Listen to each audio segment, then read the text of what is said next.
Um manual do alquimista moderno. Aprenda a criar a sua realidade usando o poder da mente. Por Maia Andrade. Lei de causa e efeito. A imagem que ilustra essa lei possui duas setas em direções opostas, como se uma fosse a sequência da outra, simbolizando que tudo aquilo que fazemos de alguma forma volta para nós. Eu acredito que esta seja a mais conhecida entre as 7 leis herméticas, porque seu princípio está na fala do Cristo, de Buda e de todos os grandes mestres ascensionados que passaram pela Terra.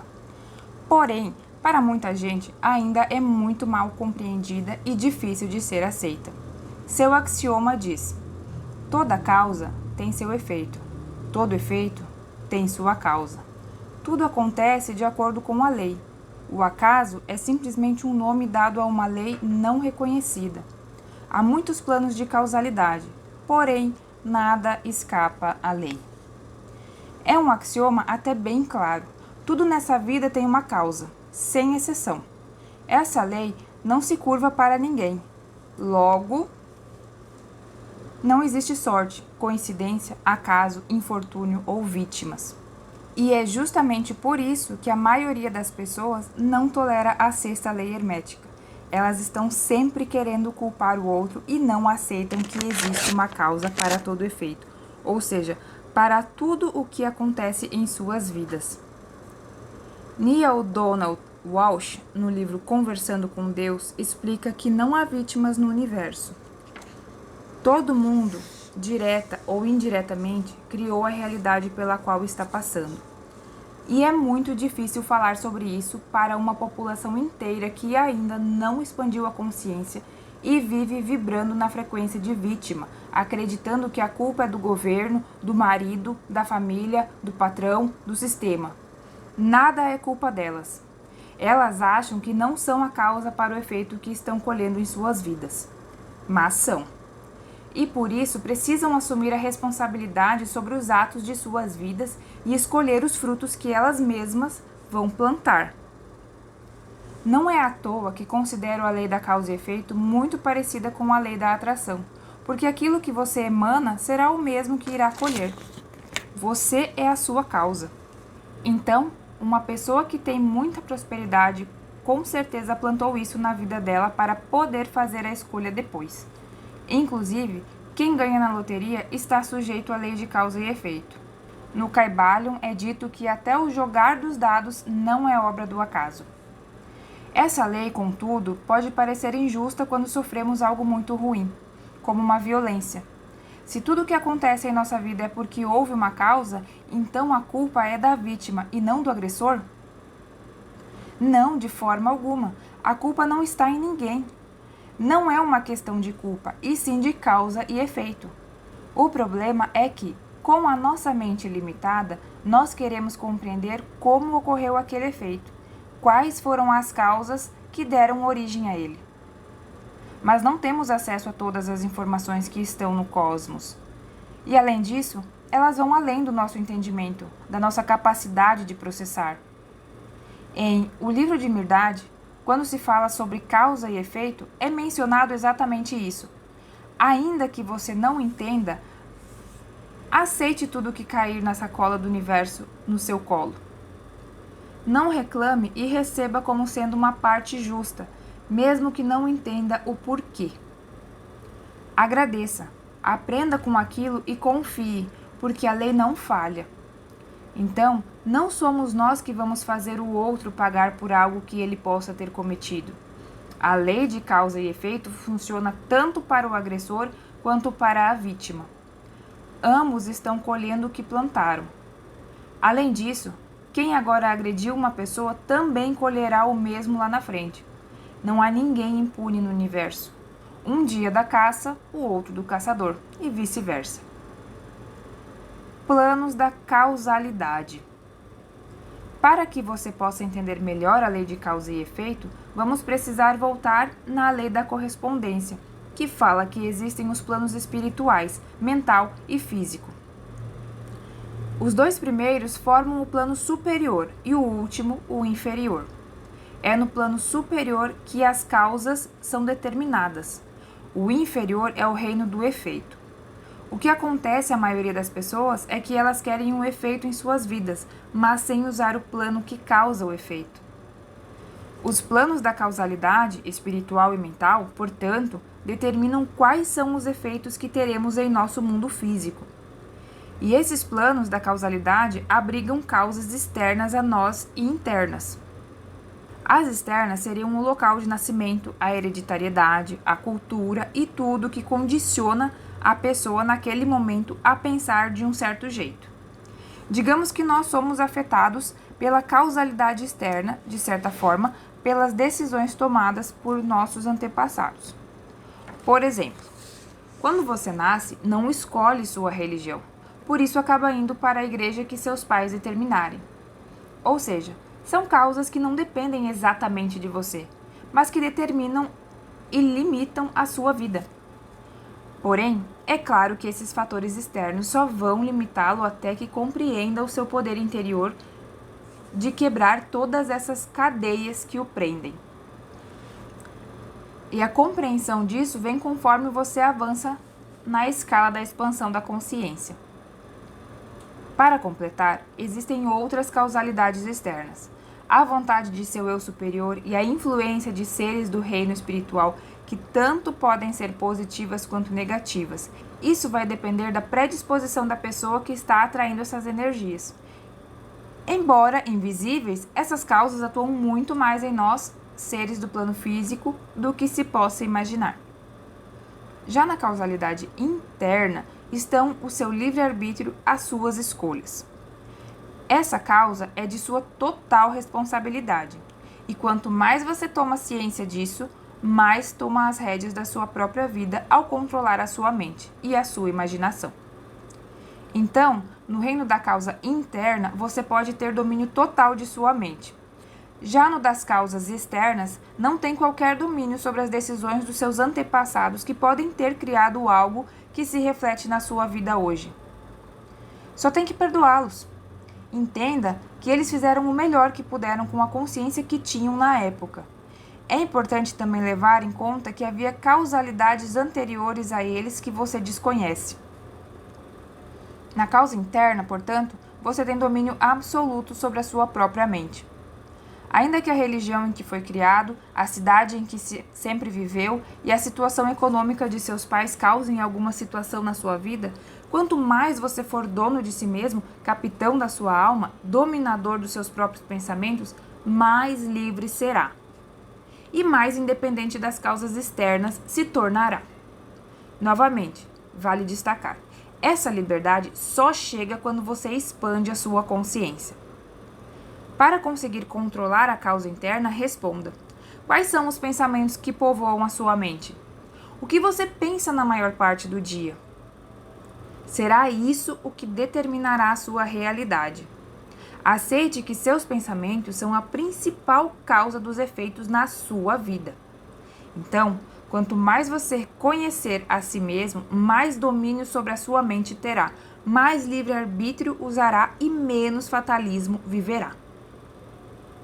E agora, você pode estar se perguntando: se eu não posso usar meu livre-arbítrio sempre, então ele não existe? Existe sim, mas há também algo que o determina. Porque se o livre-arbítrio fosse 100% liberado pelo todo para as consciências, imagine a bagunça que o mundo não estaria. Então, nós temos um determinado limite para fazer nossas escolhas. E esse limite é imposto, por exemplo, pelos seres espirituais por motivos diversos e desconhecidos por nós. A verdade é uma só. Ao entender a lei da causa e efeito, você consegue lidar com a sua existência da melhor maneira possível. Afinal, é aquela velha história, né? Qual efeito você quer para a sua vida? Quer amor? Compreensão? Então o que tem que plantar no outro? Amor e compreensão para poder colher o mesmo. Você precisa se preocupar com as suas causas para obter os efeitos que deseja. Quer uma última dica? Se você simplesmente aceitar e entender essa lei como sendo justa, conseguirá encontrar a paz. Assim, quando não compreender por que algo está acontecendo, vai lembrar que a lei de causa e efeito acontece para todos, inclusive para você. Em seguida, reflita: que lição posso tirar disso que me aconteceu? Foi desagradável, não gostei, mas eu sei que tenho participação nisso. Então, o que de bom posso tirar dessa experiência? E assim você transmuta a situação como um bom alquimista que é. Lei do gênero. A imagem que ilustra essa lei mostra a relação entre os símbolos mais comuns de gênero, o homem e a mulher e também o sol e a lua, que ajudam a simbolizar o comportamento da energia nessas duas direções, para dentro e para fora, atração e expansão. Finalmente, chegamos à nossa última lei hermética. Ela é poderosíssima e precisa ser muito bem compreendida, senão você vai viver em desequilíbrio. Vamos ao seu axioma. O gênero está em tudo. Tudo tem o seu princípio masculino e o seu princípio feminino.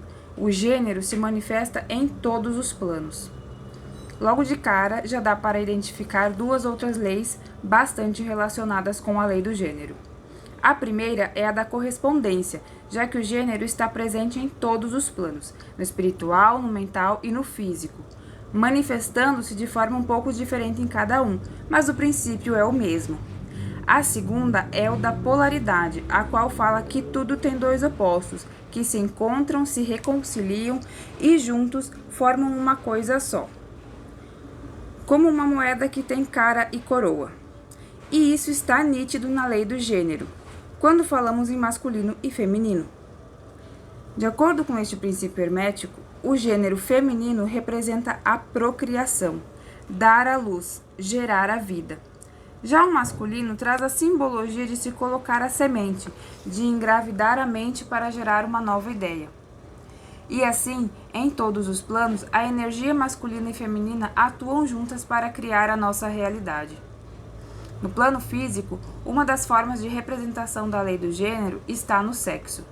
Quando um homem e uma mulher copulam e 9 meses depois nasce um bebê, um novo ser humano totalmente distinto do pai e da mãe.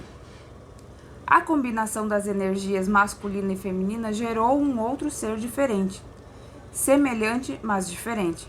Porém, saiba que a nossa sexualidade é apenas uma das expressões desta lei. Outra forma de o gênero se manifestar no nosso plano físico está no próprio átomo, que, como você sabe, é a menor partícula que compõe a matéria. Pela etimologia, a palavra átomo é de origem latina e significa gerar, procriar, produzir. Mas para isso precisamos das duas expressões do gênero, masculino e feminino, e do que o átomo é composto de prótons, elétrons e nêutrons. Este último, como o próprio nome diz, é neutro. Como você também sabe, tudo o que há na Terra é constituído por átomos. Eles funcionam como pecinhas de Lego que formam toda a nossa realidade física. Nesse caso, no Kybalion, a formação do átomo é usada como exemplo apenas para mostrar que a lei do gênero está em tudo, inclusive no átomo, que é a base da formação de toda a matéria. O intuito é ilustrar o comportamento do gênero na forma de energia elétrica. Outro exemplo pode ser o da bateria. Pense numa pilha comum. Ela tem dois lados, o negativo e o positivo. O polo positivo envia impulsos para que o polo negativo faça a produção ou geração de energia. Mas a bateria não funcionaria sem os dois polos. Por isso, não pense em negativo como algo mau, e sim apenas em termos de comportamento da energia que flui para dentro, feminino, e para fora, masculino. E no plano mental, como a lei do gênero se manifesta? A ciência já reconhece que a nossa mente é dual. Ou seja, é constituída por duas partes, o consciente e o subconsciente, também chamado de inconsciente. Só que os hermetistas sabiam disso há muito tempo, mas com nomes diferentes: mente masculina, consciente, e mente feminina, subconsciente. Ter noção disso vai ser essencial para você praticar a transmutação mental que vou ensinar logo em seguida. Essas duas mentes podem ser comparadas a um iceberg, em que o consciente representa apenas a pontinha que vemos fora da água e o subconsciente a maior parte que está submersa. É a mente subconsciente que rege a sua vida, que gera suas ações. Ela é muito mais poderosa do que o seu consciente, a sua mente masculina. Porém, atenção, o Kybalion deixa claro que apesar da energia feminina ser muito mais trabalhadora do que a masculina, ela precisa da ideia do espermatozoide para gerar. O subconsciente não gera nada se não for estimulado pelo consciente. Veja o que acontece. O desejo, abre e fecha parênteses, fazendo o papel de espermatozoide, surge na mente consciente a fim de gerar algo. Então, quando você sentir vontade de alguma coisa, imediatamente estará atuando com a energia masculina do seu consciente, que irá plantar essa vontade no seu subconsciente. Grávida dessa ideia, a mente consciente faz o quê? Começa a produzir imagens mentais, visões daquilo que você quer transformar em real. Então, quando você faz visualizações, está engravidando a sua mente subconsciente, que em resposta produz imagens. E assim, como um bebê leva 9 meses para nascer, os nossos resultados também demoram um tempo entre a concepção da ideia e a sua materialização. Até que, num determinado momento, você estará pronto para nascer e se materializar. Como se vê, a lei do gênero explica como a realidade é criada pelos nossos pensamentos. Mas, antes de ir adiante nessa explicação, você precisa aprender uma lição muito importante ao estudante hermetista. Você não é a sua mente. O fato é que estamos acostumados a caracterizar as pessoas pelos estados mentais dela. Fulano é extrovertido, é introvertido, é triste, é alegre. Mas nós não somos isso. Assim como o nosso corpo físico não é a nossa verdadeira identidade, os nossos estados mentais também não nos definem. Eles são como roupas que usamos e depois trocamos por outra. Ou seja, você pode modificar os seus estados mentais quantas vezes quiser, da mesma forma como uma pessoa entra em seu closet para escolher uma nova roupa. A grande questão é que o nosso corpo físico se identifica com os estados mentais produzidos pelo relacionamento das mentes conscientes e subconsciente. É como se elas namorassem e nascesse um bebê, que é o nosso estado mental. Se você se sente falido, feio ou algo que não lhe agrada, isso nasceu do relacionamento do seu consciente com o subconsciente. Você permitiu que uma semente de pensamento criasse, gerasse, desse à luz ao estado mental em que está hoje. E agora vem a pergunta que não quer calar. Quem você quer que gere ideias na sua mente subconsciente? Um consciente influenciado pelo seu ego, seu eu inferior, ou pelo seu eu superior? Você decide. É nesse aspecto que surge a questão do gênero no plano espiritual, em que o seu eu superior não é nem feminino nem masculino. Ele é neutro. Afinal, é uma parte do todo. Mas quando ele assume a forma física, é obrigado a experimentar as polaridades, a dualidade do masculino e feminino por meio do seu eu físico, do seu ego. Assim, voltando à pergunta do início deste parágrafo, saiba que o seu eu superior e o seu eu físico estão lutando para ver quem domina a sua atividade mental. Se você se alinhar com o seu eu superior, vai produzir frutos agradáveis. Porém, se deixar o seu eu físico, egóico, dominar a sua mente subconsciente, os frutos não serão tão bons. Um exercício para escrever em sua mente. O fato é que pode demorar um tempo para você assumir o controle da sua mente subconsciente. E isso só acontece quando entende que precisa assumir o controle da sua mente masculina, consciente. Então, como dominar isso? Para ajudar você, vou ensinar um exercício muito interessante, criado por Joseph Murphy. Feche os olhos e imagine que tem uma caneta. Ela é a caneta da sua mente consciente, da sua energia masculina. Imagine-a escrevendo na sua mente subconsciente o que você deseja. Esse ato representa o masculino engravidando o feminino. Enquanto ela escreve, fale mentalmente: eu, nesse momento, escrevo com a caneta do meu consciente no meu subconsciente. Eu sou o sucesso, eu sou a prosperidade, eu sou o vencedor, eu sou o amor. Experimente fazer isso por 21 dias. O seu subconsciente vai obedecer ao seu engravidado, ou seja, convencido. Mas para que isso ocorra, é necessário que haja repetição até que a nova ideia seja finalmente aceita e implantada na mente subconsciente. É importante você praticar para não ser como a maioria das pessoas, que tem a mente consciente, masculina, fraca. O resultado disso é que a mente subconsciente feminina fica vulnerável às ideias dos outros. É assim que surgem as Marias vão com as outras. E a mídia sabe muito bem disso, porque conhece técnicas de programação neurolinguística para dominar a mente subconsciente das massas, influenciando-as com notícias que provocam medo e vários outros sentimentos alarmantes.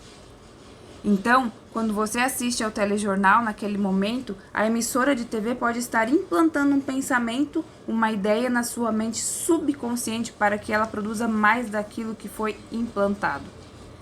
Notícias que provoquem medo, por exemplo, vão gerar uma sociedade fácil de ser manipulada. Agora que você já conhece as 7 leis herméticas, finalmente está pronto e apto para aprender a transmutação mental, além de técnicas utilizando essas leis e muitas outras alquimias. A transmutação mental. Nesse momento, tem algo em sua vida que não esteja lhe agradando? Na minha tinha.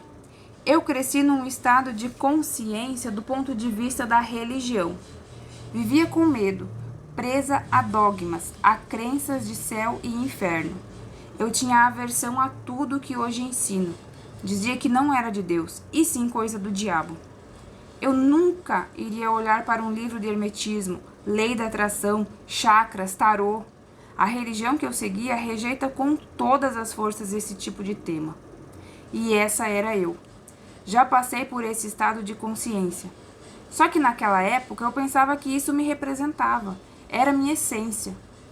Mas a vida vai nos dando pancadas e o estado de consciência que estamos usando começa a se desgastar, porque ele não está trazendo os resultados que desejamos.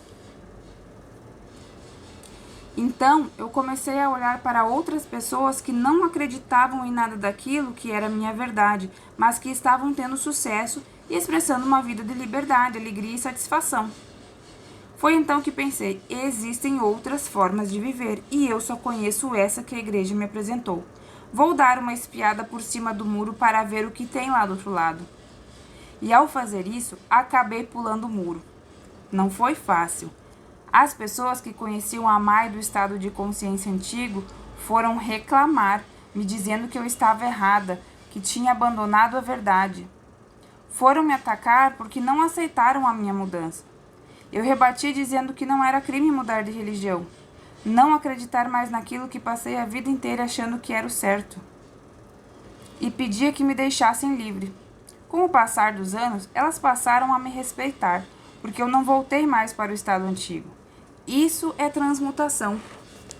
Entenda que nenhum estado mental é capaz de se manifestar sozinho. Ele necessita de uma consciência que lhe dê vida e expressão. A grande lição aqui é, em vez de manter o seu foco em materializar os seus desejos, coloque sua atenção em mudar o seu estado de consciência. É muito melhor preocupar-se primeiro em deixá-lo na mesma sintonia do que deseja, do que ficar mentalizando 1 milhão de sonhos ao mesmo tempo. Outra dica importante é, não more num estado mental se não quiser. Você é uma consciência neutra, que passa por diferentes estados de consciência. No mesmo dia, pode visitar, por exemplo, 3 deles. Em geral, existe aquele estado mental em que você passa a maior parte do tempo, mas não confunda isso com a sua identidade. Você não é o estado mental, você é a consciência. E a consciência é absolutamente neutra. Como já mencionei anteriormente, seus estados mentais são como roupas à sua disposição no closet. Então, quando você pensa que é o estado mental em que se encontra, não dá a si mesmo a liberdade de poder mudar a roupa da alma, o estado da consciência. Por isso é que, se você não gosta da vida que leva hoje, a primeira atitude é identificar qual roupa está usando. Para reconhecer o seu estado de consciência, uma dica é escrever uma lista das características que falaria de si próprio ou que alguém da sua convivência falaria de você.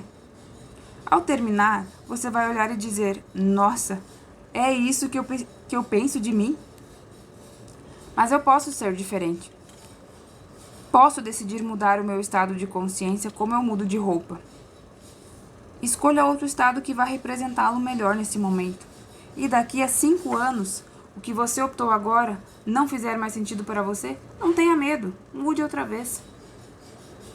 Depois da identificação, entra em cena a segunda atitude a ser tomada.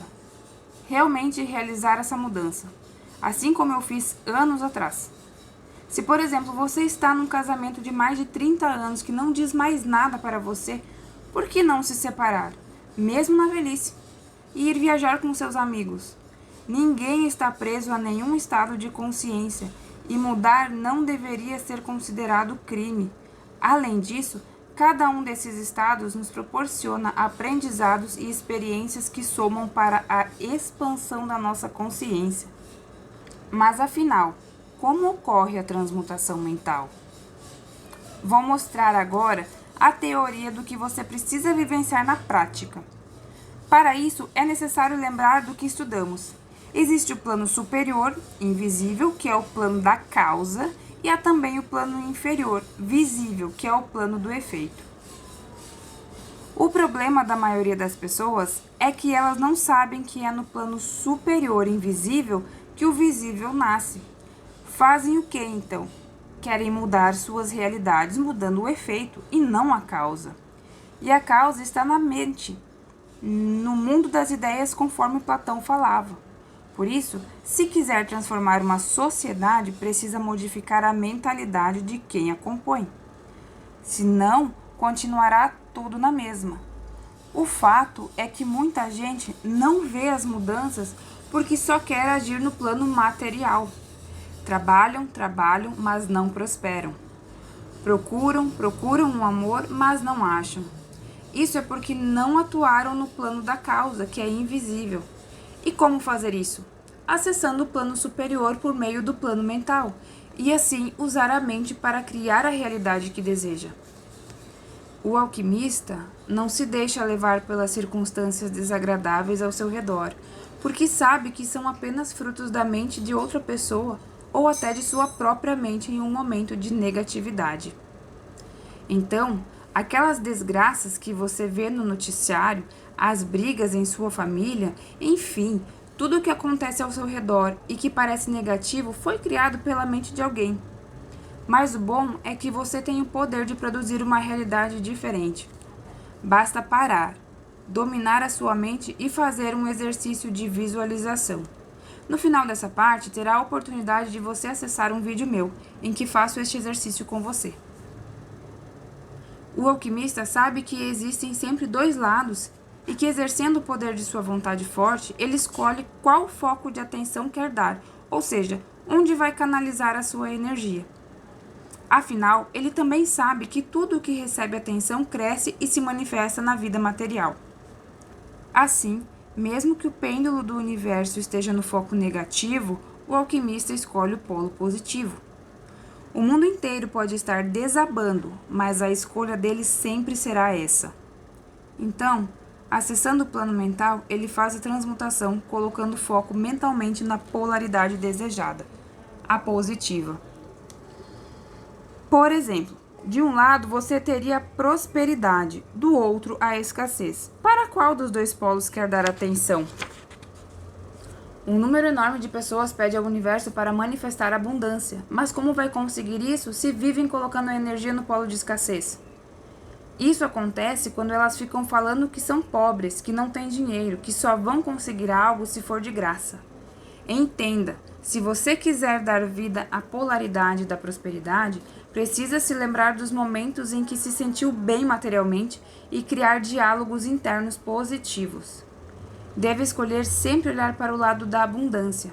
Afinal, você só manifesta aquilo que vibra na mesma frequência. A verdade é que a maioria das pessoas não faz a transmutação mental. Quando o pêndulo vai para a direita, elas vão para a direita. Quando vai para a esquerda, seguem para a esquerda. Não tem domínio próprio. Mas como eu posso usar a transmutação mental para que esses movimentos bruscos do pêndulo não me afetem?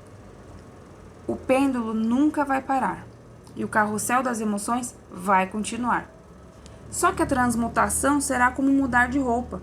Você terá que trocar seus estados mentais quando sentir que o pêndulo está balançando para uma polaridade que não quer. O grande problema é que nós não prestamos atenção aos nossos sentimentos, mas eles são o alarme que toca antes do problema acontecer. Digamos que você se encontre tranquilo, mas começa a sentir que a raiva está vindo. Nessa hora, preste mais atenção a você e menos à atitude do outro. Olhe para dentro, não para fora. E assim vai conseguir identificar. E a roupa da raiva está chegando, mas eu vou transmutar isso. E como se faz? Primeiro, entenda que quando você está vestindo a roupa da raiva, está vibrando totalmente no seu eu inferior. O eu superior não se veste com a polaridade negativa. Usa apenas roupas maravilhosas. Alegria, amor, abundância, paz, saúde. Assim, quando você controla a raiva, se eleva a vibração do seu eu superior e transmuta esse estado mental. Recentemente, estava arrumando minhas roupas no closet e senti que a minha atividade mental estava muito ocupada, pensando em coisas do futuro. Percebi então que a tristeza estava vindo. Na mesma hora, ouvi a minha centelha me dizer: "Rápido, senta e escreve no seu caderno da gratidão." E então eu escrevi como se estivesse no fim do ano, agradecendo pelo fato de que tudo aquilo que eu estava me preocupando já estava resolvido. Terminei a prática rindo tanto que as minhas bochechas ficaram doloridas. Naquele momento, eu enganei o pêndulo. Subi para a vibração do meu eu superior. Pulei do plano inferior para o plano superior. As pessoas podem chamar isso de mágica, mas não é. É controle de suas emoções. Então, existem várias técnicas para transmutar o seu estado mental. Essa de escrever no caderno da gratidão é assim. Pontue 10 coisas pelas quais você se sinta agradecido. Ao fazer isso, você transmuta um estado mental de tristeza, murmuração e reclamação para um estado de gratidão. Ao terminar a lista de agradecimentos, estará se sentindo mais feliz. Dessa maneira, pula o pêndulo e ele passa, sem afetar você. Vamos fazer um exercício? Para se tornar um especialista na técnica da transmutação mental, vou ensinar a você um exercício para policiar as suas emoções o dia inteiro. Pegue um caderninho, o qual deverá ficar sempre perto de você, e vá anotando nele as suas emoções. Se ficou alegre, escreva alegria. Alguém o trancou no trânsito, escreva raiva. Passe o dia assim, deixando fluir os sentimentos. Não tente controlar nada, porque é um experimento. Antes de dormir, veja quantos sentimentos vivenciou, quantas roupas vestiu. Separe de um lado os estados mentais negativos e do outro os positivos. Repita o exercício por 3 dias. Assim vai saber se costuma ter um padrão de ser mais positivo ou mais negativo. Descobrindo isso, saberá exatamente o que precisa transmutar em sua vida.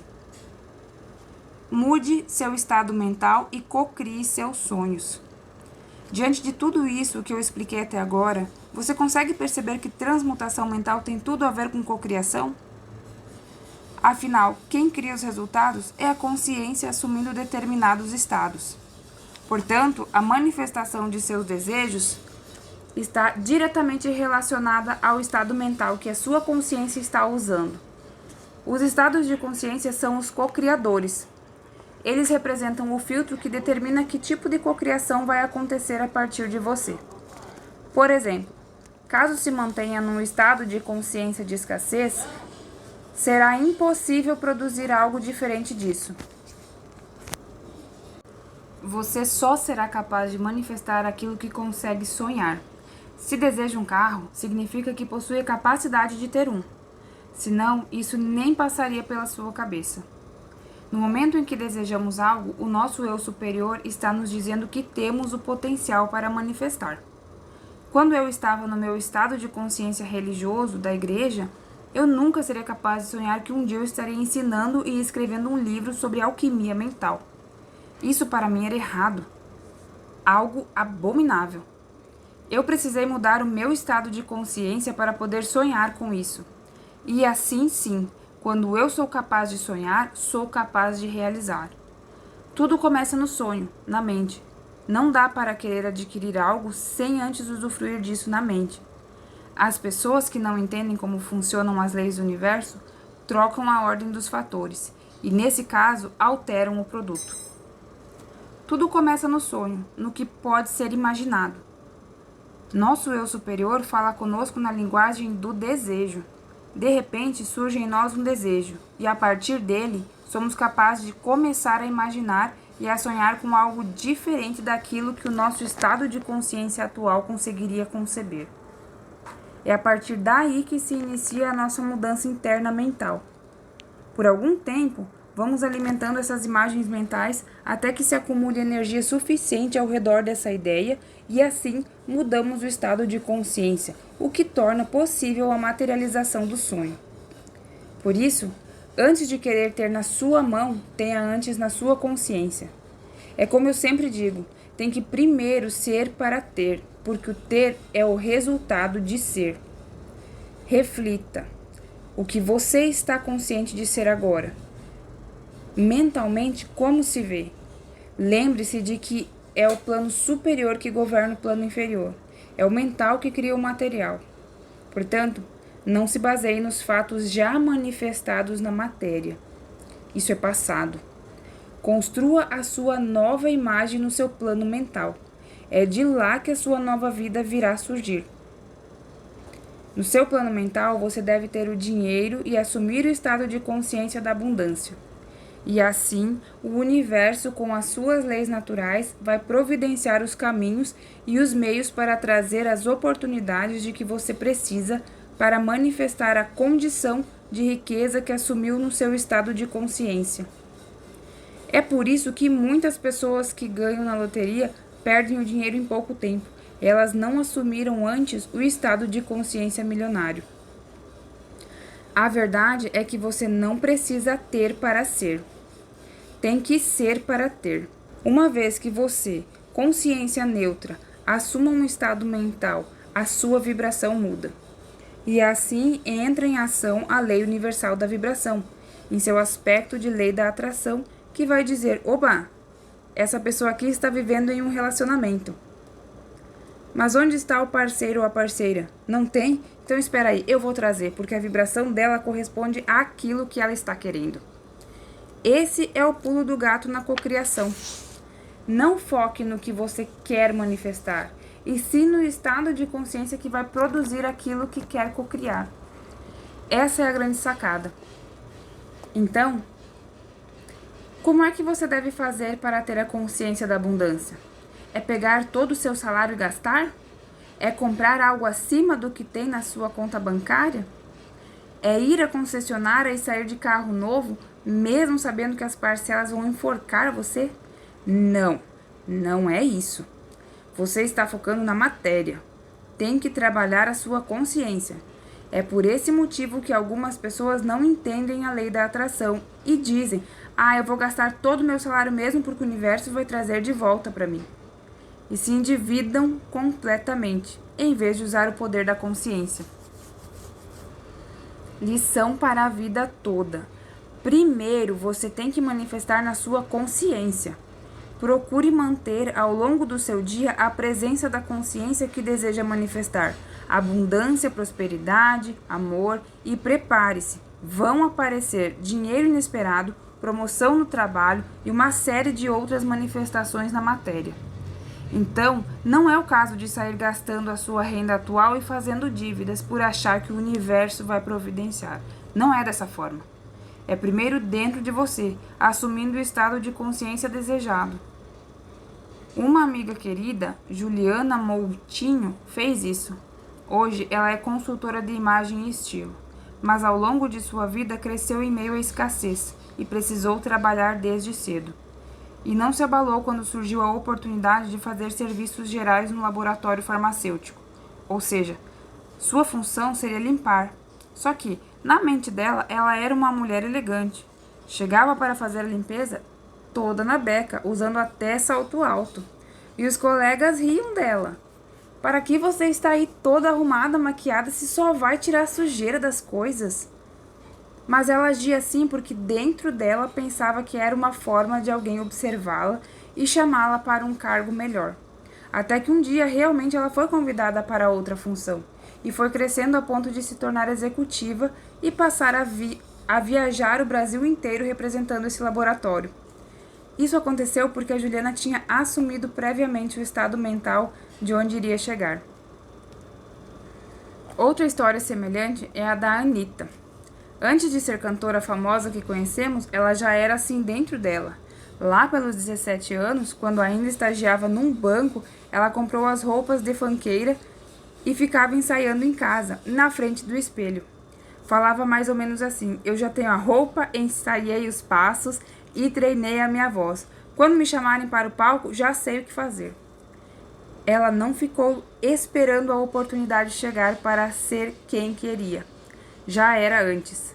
Começou também a ser voluntária em shows de funk no Rio de Janeiro, ainda com o intuito de observar aquele universo em que sonhava entrar. Um dia, finalmente, Anitta recebeu o convite para subir ao palco.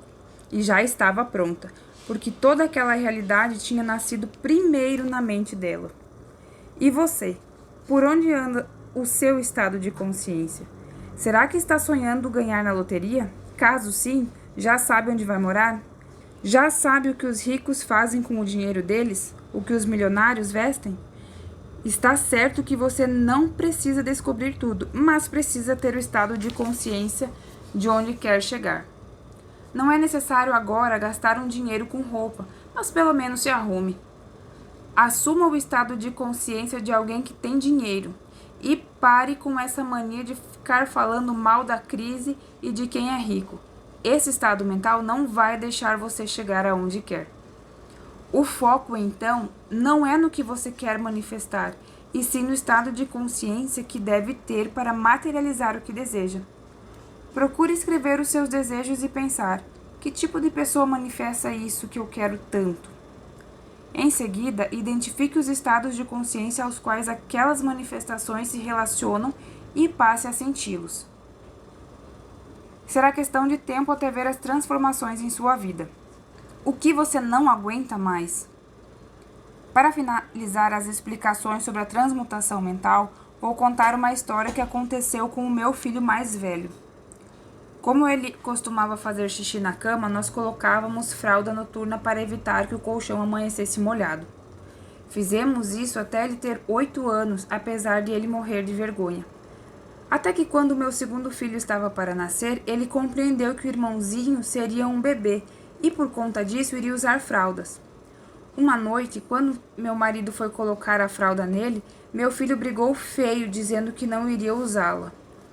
Então, pegou a fralda, jogou no chão e pisou tanto nela, falando em seguida ao pai, com o dedinho em pé: nunca mais vou usar isso, eu não sou bebê. A partir daquela noite, meu filho nunca mais usou fralda, nem fez mais xixi na cama.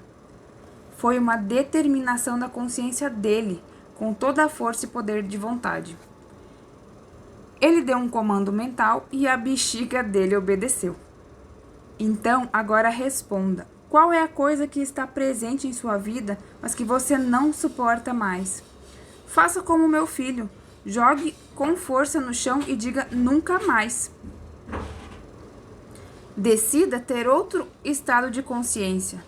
Eu não quero mais essa vida de escassez, de solidão, de ralação. Decida. É o ponto de virada para a mudança de um estado a outro. Você é a consciência neutra. Assuma o poder e a determinação de alterar o estado de consciência que está usando. O nosso poder de decisão é muito forte. Permita-se mudar. Apague o passado e siga adiante. Para atingir um estado de consciência desejado, você pode, por exemplo, se inspirar em alguém que seja a expressão física do estado que deseja assumir.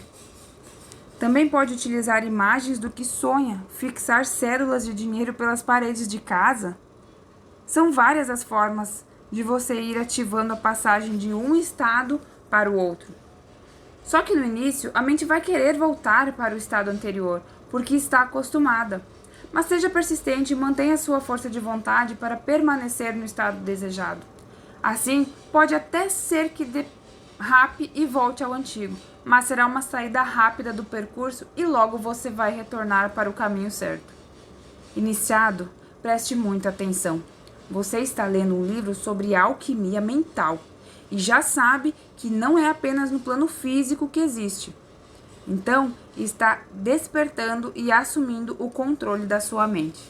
A partir de agora, os fatores externos não controlarão mais os seus pensamentos. O comando é todo seu. A sua realidade, portanto, só depende de uma pessoa: você. Busque os estados mentais corretos e tudo vai fluir do jeitinho que almeja.